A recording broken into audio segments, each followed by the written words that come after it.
What's good? It's the Legends roster to NBA 2K16, and I got a 76er, I got a Pacer, and I got another Bullet. Two rosters. I'm going to tell y'all the same thing over and over again just because, and it gives me an opportunity to show you a little bit, just a little glimpse of the game. Two rosters. One with all the legends in the free agency pool, and one with all of the legends on the teams that would make up all-time teams. Also, remember, check that description. Mr. 502 is being kind enough to duplicate this roster on Xbox for you, boy. So, check the description and subscribe to him. Let's get into the first creation. Charles Barkley, Sir Charles. Now, even though Barkley's only MVP season came with the Suns, and that's the year that a lot of people will remember and know, but the best season of Sir Charles' career, or the best time of his career actually, was with the Philadelphia 76ers. That's when he was truly amazing. I use the 86-87 season when he averaged 23 a game, 14.6 rebounds, 4.9 assists, 1.8 steals, 1.5 blocks. Now, he did average 4.7 turnovers. It was pretty high. And he shot 59% from the field and 76% from the free throw line and only 20% from the three-point line. So he wasn't really shooting the three that well. Never was a great three-point shooter anyway. But I mean, that was truly an amazing season. It's even more amazing when you consider that he did all that at only 6'6". So you'll notice the only real visual differences is he has a little bit more hair with the Sixers than he did with in the Phoenix Suns version. But without further ado, let's take a look at the sculpting.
Manute Bol, the tallest man, or one of the, I think he actually still is the tallest man ever playing the NBA. Georgie Miller, I believe, was also listed as 7'7", but I believe, if I'm not mistaken, that it was said that Manute was taller.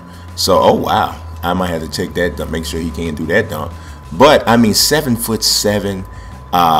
The season that I used was the 85-86 season, which was his rookie season, the best season he ever pretty much had.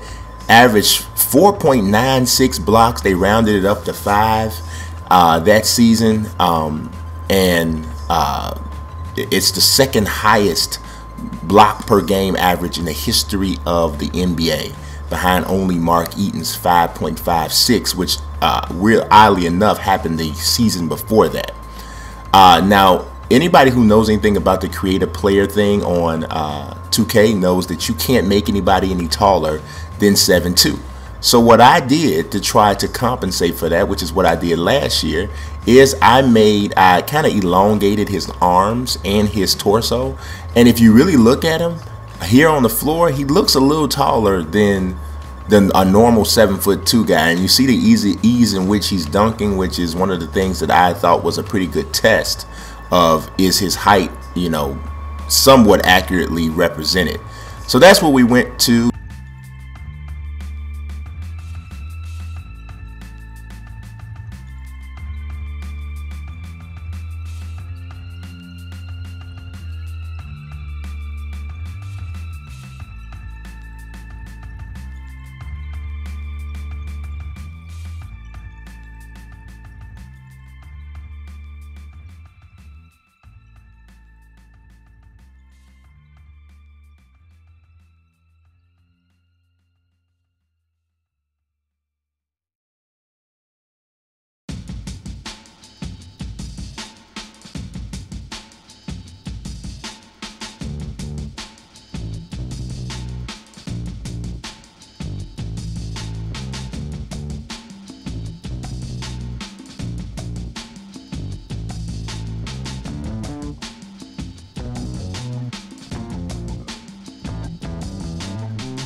Reggie Miller, one of my favorite players all time, period. Just not like the best or anything like that, but just one of my favorites. I mean, just something about the way Reggie played was just amazing to watch.